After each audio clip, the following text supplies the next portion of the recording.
par rapport au débat politique au Maroc, on constate depuis un moment, je dirais, une dégringolade du niveau du discours et de la communication politique au Maroc, de part et d'autre. Qu'est-ce que vous en pensez?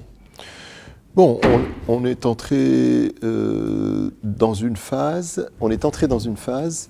avec la nouvelle constitution, qui est une phase, on va dire, de compétition politique plus intense que ce n'était le cas peut-être auparavant, plus intense. Cette compétition politique intense conduit les gens à essayer de maximiser le nombre de voix qu'ils vont récolter dans les élections. C'est le principe de la politique, c'est de maximiser le nombre de voix dans les élections. Donc évidemment, quand on veut s'adresser au plus grand nombre, quand on veut élargir, on n'a pas un discours élitiste, on a un discours quotidien, basique. Populiste. De tous les jours. On pourrait dire populiste. C'est vous qui le dites. Oui. Ou populaire.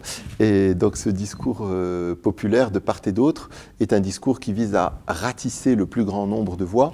Maintenant, moi j'ai confiance dans les électeurs. Je pense que les électeurs savent quand même, même si on leur sert un discours qui est relativement sage et construit, ils savent quand même, ils savent choisir ce qui est le mieux de leurs intérêts.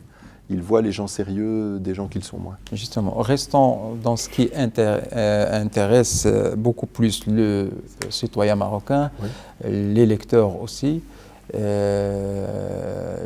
vous, en tant que président de l'Alliance des économistes istiqlaliens, je voudrais bien que vous nous dressiez un tableau par rapport à ce que reprocherait l'Istiqlal à la gestion gouvernementale du cabinet Ben Kiren.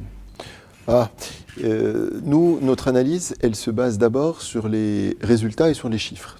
Dans l'Alliance a publié de nombreuses analyses.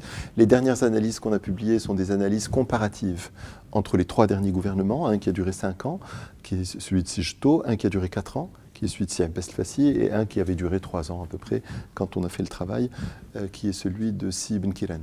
Donc les résultats chiffrés sont éloquents, c'est-à-dire ils parlent d'eux-mêmes, ils sont clairs pour tout le monde, notamment sur l'indicateur fondamental de toute politique économique, qui est la création d'emplois, le rythme de création d'emplois dans une économie. Indicateur universel, ce n'est pas un indicateur marocain, c'est dans le monde entier, on juge les gens sur la création d'emplois. Et les indicateurs sont très mauvais, sont les plus mauvais pour le gouvernement Ben Kiren, sont intermédiaires pour le gouvernement Besselfassi et sont les plus élevés pour le gouvernement de Sijto. Environ 190 000 emplois par an en moyenne pendant 5 ans dans le gouvernement Sijto, environ 135 000 emplois nouveaux par an pendant 4 ans, parce qu'il n'est resté que 4 ans pour le gouvernement Besselfassi, et environ 7 000 ou 8 000 emplois par an pour le gouvernement de Si Ben Kiren, c'est-à-dire rien, 27 000 emplois créés en 3 ans, 3 fois 9, 27 000 emplois en 3 ans. Et la réalité de cette analyse, les raisons plutôt de cet échec en matière de création d'emplois du gouvernement actuel, c'est que c'est un gouvernement qui n'est pas porté sur la chose économique. Quand il est arrivé avec une obsession mono-sujet, si vous voulez, qui était, quand il est arrivé, qui était réduire le déficit budgétaire. Pourtant, ils ont entamé certaines réformes, comme la décompensation, ça ne crée pas d'emploi.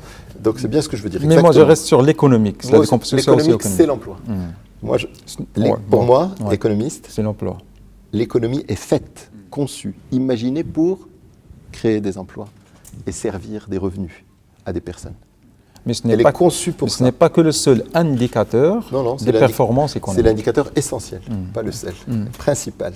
Parce qu'à la fin, c'est ce qu'on reproche à l'Alliance des Istiqlaliens, c'est de prendre peut-être le maillon faible et de bâtir toute une analyse sur la création d'emplois. Alors je vous encourage à regarder l'Amérique, regarder les États-Unis et regarder de quoi parlent les économistes. Est-ce qu'ils ne jugent pas les résultats des gouvernements uniquement sur le chiffre du chômage et de la création d'emplois? Je vous encourage à regarder la Grande-Bretagne, où une élection vient d'avoir lieu il y a 3 jours. En Grande-Bretagne, qui a gagné? Le parti qui a fait toute sa campagne sur le nombre d'emplois qu'il a créés en 4 ans.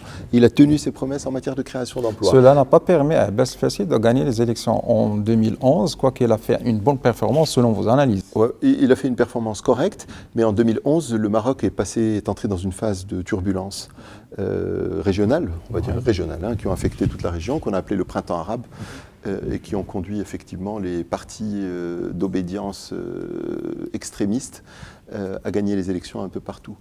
Et donc ce que je voulais dire simplement, c'est que le gouvernement de Benkiran, premièrement, n'est pas venu avec une compréhension claire des enjeux économiques d'un pays.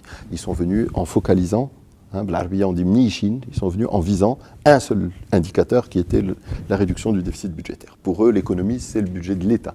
Pour eux, l'économie marocaine, c'est l'État. Il y a confusion entre un acteur économique appelé État, qui en tout et pour tout a 800 000 salariés, alors qu'au Maroc, il y a 11 millions, la population active, c'est 11 millions d'individus. Pourtant, cette stratégie, elle a été... parce que mon idée m'attrache. Et de dire, ensuite, on a eu un ou deux ministres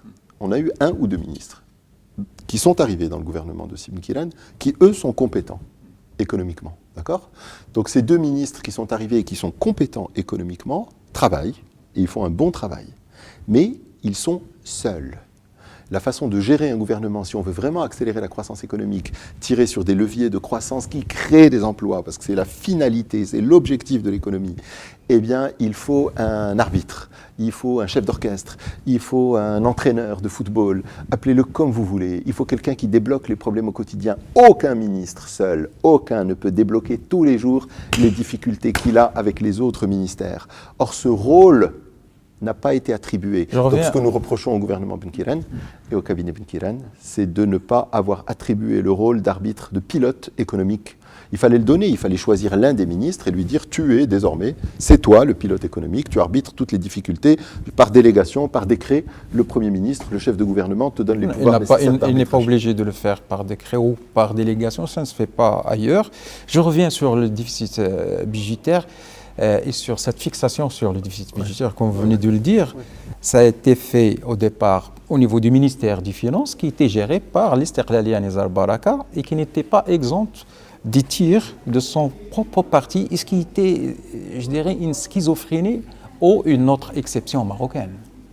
Non, je crois que l'Istiqlal a sincèrement essayé de travailler avec le PJD en 2012. Sincèrement, il y a eu beaucoup de réunions des chefs de parti, accompagnés avec des témoins. Ce n'était pas des réunions à 4 personnes, c'était avec des témoins.